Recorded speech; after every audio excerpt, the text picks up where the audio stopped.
کما ارسلنا فیکم رسولا منکم یتلو علیکم آیاتنا، جیسا کہ ہم نے بھیجا ہے تمہاری طرف اپنا رسول جو تم پر تلاوت کرتے ہیں ہماری آیات، وَيُزَكِّيكُمْ اور تمہیں پاک کرتے ہیں، وَيُعَلِّمُكُمُ الْكِتَابَ وَالْحِكْمَةَ اور تمہیں پاک کرنے کے بعد کتاب اور حکمت کی تعلیم دیتے ہیں، وَيُعَلِّمُكُمْ مَا لَمْ تَكُونُوا تَعْلَمُونَ اور تمہیں وہ کچھ سکھاتے ہیں جو تم اس سے پہلے نہیں جانتے تھے۔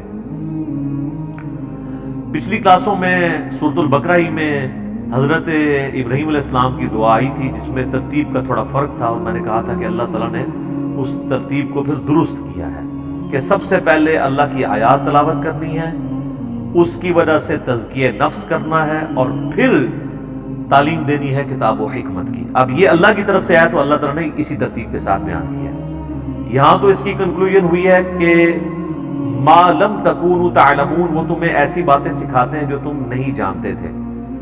یہی آیت جب آئے گی سورہ آل عمران میں 164 نمبر آیت، چونکہ البقرہ اور آل عمران جوڑا ہے تو جوڑے میں چند ایک آیات ایسی ہوتی ہیں جو دونوں صورتوں میں آ رہی ہوتی ہیں، وہاں ذرا تھوڑے سے مختلف الفاظ کے ساتھ ہے۔ وہاں پہ الفاظ ہے لَقَدْ مَنَّ اللَّهُ عَلَى الْمُؤْمِنِينَ إِذْ بَعَثَ فِيهِمْ رَسُولًا، بے شک یہ اللہ کا احسان ہے کہ جس نے مومنین میں سے ہی، انہی کے جانوں میں سے، انہی کی سپیشیز میں سے، انہی کے خاندان میں سے ایک رسول کو مبعوث کیا، یتلو علیہم آیاتہ ویزکیہم ویعلمہم الکتاب والحکمہ وَإِن كَانُوا مِن قَبْلُ لَفِي ضَلَالٍ مُبِينٍ۔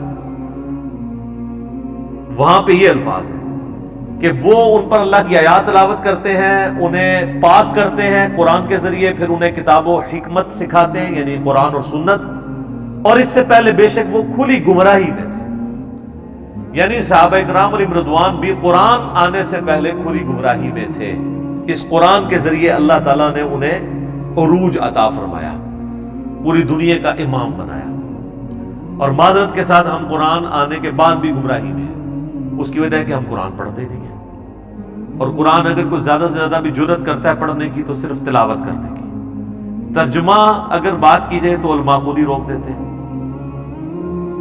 کہ کہیں کوئی ترجمہ پڑھے گا تو وہ پھر ہمارے عقائد و نظریات کے خلاف باتیں کرنا شروع کر دے گا، پھر وہ کہتے ہیں جی ڈائریکٹ نہیں قرآن پڑھنا چاہیے، آپ کسی عالم سے پڑھیں۔ تو اس میں میں ان کو پھر الزامی جواب حقیقی کے طور پہ اینٹی وینم دیتا ہوں کہ ہم ڈائریکٹ پڑھ بھی کوئی نہیں رہے، عام آدمی جو بیچارہ عربی نہیں جانتا وہ کیسے قرآن ڈائریکٹ ترجمے سے پڑھ رہا ہوتا ہے؟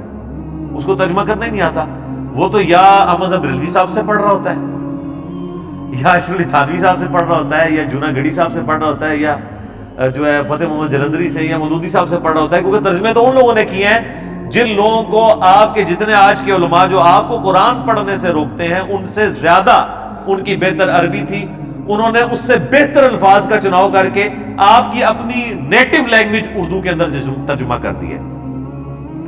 اب اردو تو ہماری زبان ہے نا، اب کوئی یہ تو نہیں کہہ سکتا کہ اردو سیکھے جا کے۔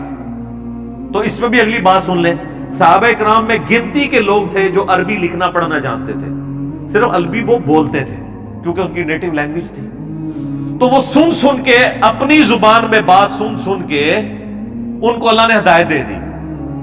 تو آج کا مسلمان کم از کم اس حوالے سے ایک سٹیپ آگے ہے کہ وہ اردو پڑھ تو سکتا ہے نا، صحابہ کرام تو عربی پڑھ بھی نہیں سکتے تھے۔ تو جب اردو زبان کے اندر بڑے علماء نے جن پر آپ کا اعتبار تھا، بریلویوں کا اعتبار احمد بریلوی پہ تھا، دیوبندیوں کا اشرف علی تھانوی پہ تھا، اور اہل حدیث کا جونا گڑھی صاحب پہ تھا، اہل تشیع کا فرمان علی شاہ صاحب کے اوپر تھا، اور اگر کوئی عام سادہ سے مسلمان ہے فتح محمد جلندری اور مودودی صاحب پہ اعتبار کرتے ہیں، تو انہوں نے اسی طریقے سے آپ کی زبان میں اسے ٹرانسلیٹ کر دیا۔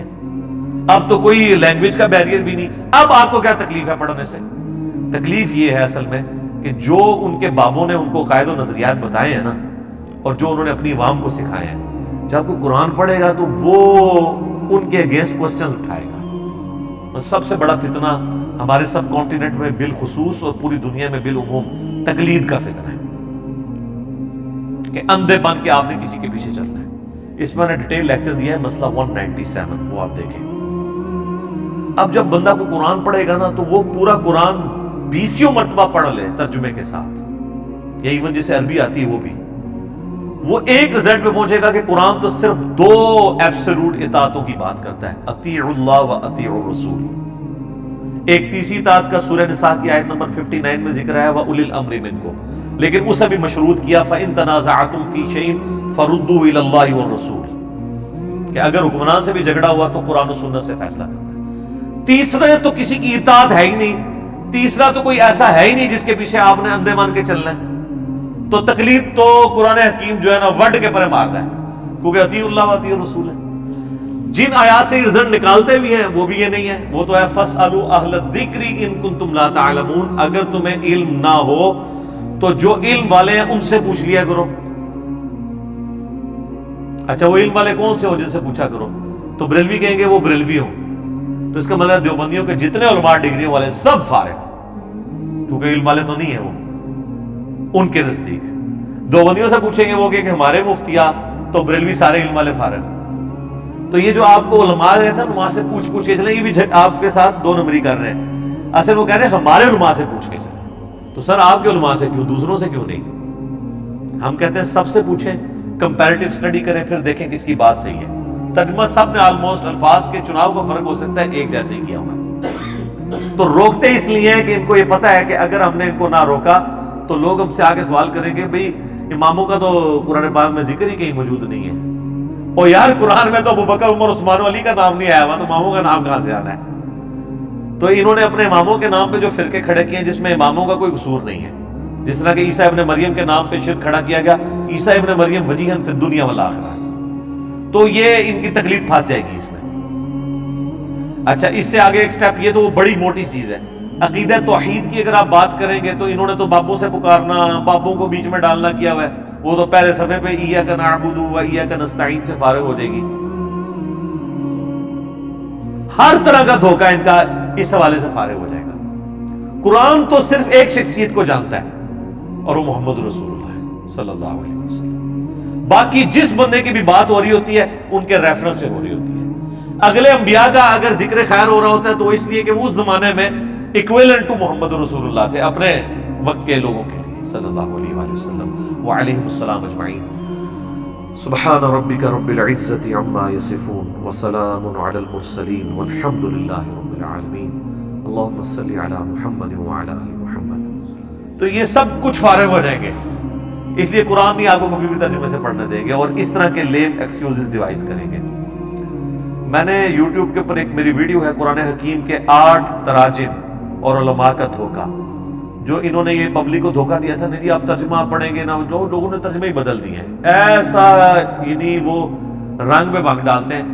جناب یہ رنگ میں بھنگ آج تک کسی فزکس کے پروفیسر نے، کیمسٹری کے پروفیسر نے، بیالوجی کے پروفیسر نے نہیں ڈالا کہ جی وہ جناب لوگوں نے کتابیں بدل دی ہیں، اور اللہ کی کتاب جو بدلی نہیں ہوئی ہے اس کے بارے میں یہ رنگ میں بھنگ ڈالتے ہیں۔ اچھا قرآن کے اگر ترجمے بدل دیے ہیں تو اس کا مطلب قرآن کی بات تو ختم ہوگی۔ قرآن کا ترجمہ کہیں بھی اللہ کے فضل سے نہیں بدلا، قرآن کی تفسیر بدلی گئی ہے، اور قرآن اپنے عقائد کے اعتبار سے کسی تفسیر کا محتاج نہیں ہے۔ قرآن کو خود تفصیل کیا گیا ہے، کتاب فصلت آیات، یہ وہ کتاب ہے جس کی کتاب کی آیات اللہ نے خود تفصیل سے بیان فرما دی۔ تو اس میں نے قرآن حکیم کے 8 تراجم دکھائے تھے تمام مکاتب فکر کے، پھر ایک ایک فرقے میں بھی جو مختلف علماء نے کیے وہ بھی دکھائے تھے کہ یہ تو آپ کے آپس میں بھی نہیں ترجمے ملتے، لیکن مفہوم سب کا ایک ہے۔ کوئی بسم اللہ کا ترجمہ کر رہا ہے اللہ کے نام سے شروع، کوئی کرتا ہے شروع اللہ کے نام سے، کوئی کرتا ہے شروع کرتا ہوں اللہ کے نام سے، تو سر شیطان کے نام سے تو کسی نے نہیں شروع کیا، مفہوم تو سب کا ایک بن رہا ہے۔ پھر میں نے چیلنج کیا تھا اس کو تو چھوڑ دیں، آپ عام عربی جاننے والے جتنے علماء ہیں آپ کے بڑے بڑے جن کو آپ سمجھتے ہیں، 15 علماء کو بٹھائیں، ہم ان کو عربی کا ایک مضمون دیتے ہیں، 15 کے 15 کیا بالکل ایک طرح کے الفاظ کے چناؤ کے ساتھ اس کی مضمون کا ترجمہ کریں گے، اور یہ کبھی بھی نہیں ہو سکتا۔ آپ پی ایچ ڈی انگلش بٹھا لیں، اگر ایم فل انگلش بٹھا لیں 10، اور ان کو 10 کو ایک ہی ترجمہ دیں، ایک ہی انگریزی کا مضمون دیں ایک صفحے کا، اور ساروں کی نیٹو لینگویج اردو ہو، پاکستان میں آپ کو ہزاروں لوگ ایسے مل جائیں گے، اور ان کو کہ اس کا ترجمہ کریں تو وہ بھی الفاظ ایک جیسے نہیں کریں گے، لیکن مفہوم سب کا ایک ہوگا۔ جب بھی ایک زبان دوسری زبان میں ٹرانسلیٹ ہوتی ہے، کبھی بھی یہ نہیں ہو سکتا کہ آپ منوان 100% وہی چیز اس میں پروڈیوس کر سکیں. لیکن یہ پاسبل ہے کہ 100% مفہوم پروڈیوس کریں گے. اگر یہ بھی پاسبل نہ رہا تو یہ پھر کتاب جو ہے نا صرف عرب کے لوگوں کے لیے ہدایت ہوئی, باقی دنیا والوں کے لیے تو ہوئی نہیں, جو یہ بار بار کلیم کر رہی ہے وَمَا أَرْسَلْنَاكَ إِلَّا كَافَّةً لِلنَّاسِ بَشِيرًا وَنَذِيرًا. ساری انسانیت کے لیے کہاں سے ہو گیا پھر؟ دنیا میں ہزاروں زبانیں ہیں, تو اگر یہ صرف عربیوں کے لیے ہے, وہ عربی تو دنیا کا 5% بھی نہیں ہے آبادی کے اعتبار سے, 95% تو نان عرب لوگ ہیں. تو ان کے لیے یہ کتاب کس صورت میں ہوگی ہدایت؟ جب ان کی اپنی زبانوں میں جب اسے ٹرانسلیٹ کیا جائے تو اس کے مفہوم میں فرق نہ پڑے. اور یہ تو امپاسبل ہے کہ وہ لوگ زبانیں سیکھ لیں گے. یہ تو قرآن بھی خود کہہ رہا ہے کہ ہم نے تمہیں, سورہ روم میں آتا ہے, مختلف زبانوں میں بانٹا ہے. یہ اللہ تعالیٰ کی قدرت کی نشانی ہے. سورہ حجرات میں آتا ہے تمہیں قبائل میں اور خاندانوں میں بانٹ دیے تاکہ تمہاری پہچان ہو. یہ تو اللہ نے خود کیا ہوا ہے. اور یار یہ اتنا یونیورسل ٹروتھ ہے کہ صرف عربی میں قرآن ہی نازل ہوا ہے. قرآن کے سوا اور جو الہامی کتابیں وہ عربی میں نازل نہیں ہوئی ہیں, وہ اور زبانوں میں ہوئی ہیں. ہیبرو لینگویج میں نازل ہوئی ہے تورات. آج بھی ہیبرو لینگویج بولی جاتی ہے. اسرائیل کی جو آفیشیل لینگویج ہے ہیبرو ہے. وہاں پہ مسلمان بھی, کرسچنز بھی, جوز بھی تینوں رہتے ہیں, ہیبرو لینگویج بولتے ہیں, عبرانی زبان جسے ہم کہتے ہیں. تو عربی زبان کی ماں ہے وہ, عربی زبان اس سے نکلی ہے. تو جب اللہ تعالیٰ نے مختلف زبانوں میں پیغمبر بھیجے, وَإِن مِّنْ أُمَّةٍ إِلَّا خَلَا فِيهَا نَذِيرٌ, کوئی امت ایسی نہیں گزری جس میں ہم نے کوئی نہ کوئی ڈر سنانے والا نہ بھیجا ہو. اور پھر دوسری طرف ہم کلیم کر رہے ہیں وَمَا أَرْسَلْنَاكَ إِلَّا رَحْمَةً لِّلْعَالَمِينَ. تو نبی علیہ السلام اگر سارے جہان والوں کے لیے رحمت ہے, آپ علیہ السلام کی دعوت پوری انسانیت کے لیے ہے, تو یہ اس میں امپلائڈ ہے کہ قرآن کی حفاظت دوسری زبانوں میں بھی جب کنورٹ ہوگا تو کوئی فرق نہیں پڑے گا. ایون یار جو غیر مسلموں نے بھی انگریزی میں ترجمے کیے, یار فرق تو انہوں نے بھی نہیں ڈالا. دنیا میں آپ اس ماڈرن دور کے اندر کس طرح زبانوں میں فرق ڈال سکتے ہیں؟ آپ جناب گوگل میں آن لائن فری آپ کے پاس ٹرانسلیشن اویلیبل ہے. ایک طرف کوئی عربی کی عبارت ڈالیں, دنیا کی ہر مولوی کو تو زبانیں ہی 2-3 آتی ہیں, پنجابی آتی ہے, اردو آتی ہے, یا زیادہ زیادہ عربی, وہ بھی خیر موٹی عربی نہیں آتی, جو باریک ہے, موٹی موٹی آتی ہے. تو گوگل ہوتے ہزارہ زبانیں آتی ہیں, وہ فوراً آپ کا چور پکڑا جائے گا. ادھر ڈالیں وہ آپ کو بالمفہوم ترجمہ کر کے بتا دے گا, اور فری ایک پیسے بھی نہیں لے گا. تو یہ دھوکہ ان لوگوں نے دیا.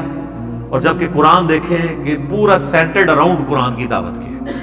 صحیح مسلم میں حدیث ہے, سیدنا عمر فاروق رضی اللہ تعالیٰ عنہ کہتے ہیں کہ میں نے خود نبی علیہ السلام سے یہ بات سنی تھی کہ اللہ تعالیٰ اس کتاب کی وجہ سے قوموں کو عروج دے گا, اور اس کتاب کی وجہ سے قوموں کو ذلیل و خوار کرے گا چھوڑنے کو. تو ڈاکٹر اقبال نے کہا ہے, وہ ان کا شعر ہے نا جواب شکوہ میں, وہ زمانے میں معزز تھے مسلمان ہو کر, اور تم خوار ہوئے تارک قرآن ہو کر. تو نبی علیہ السلام کے اس معجزے سے ان لوگوں نے دور کر دیا. قرآن پڑھنے کے بعد آپ کے عقیدے کی ایسی اصلاح ہو جائے گی کہ آپ کو تمام مکاتب فکر کی جو 2 نمبری ہے نا, وہ بالکل کرسٹل کلیئر ہو جائے گی. اور اس سے بڑھ کر یہ کہ آپ اسی فرقے کا ترجمہ پڑھ لینا, اس فرقے کی خرابیاں بھی تم پہ کھل جائیں گی. تو میں نے وہ جو پچھلی دفعہ بتایا تھا, اعلیٰ حضرت نے جو شاہد کا ترجمہ حاضر و ناظر کیا ہے, تو سورہ البقرہ کی آیت نمبر 142 کے اندر تو انہوں نے ترجمہ انہوں نے بھی ٹھیک کر دیا. گواہ حاضر و ناظر نہیں کیا, پوری امت کو گواہ ماننا پڑنا تھا حاضر و ناظر کے کانٹیکسٹ میں. تو اللہ تعالیٰ نے اس کتاب کی حفاظت کی.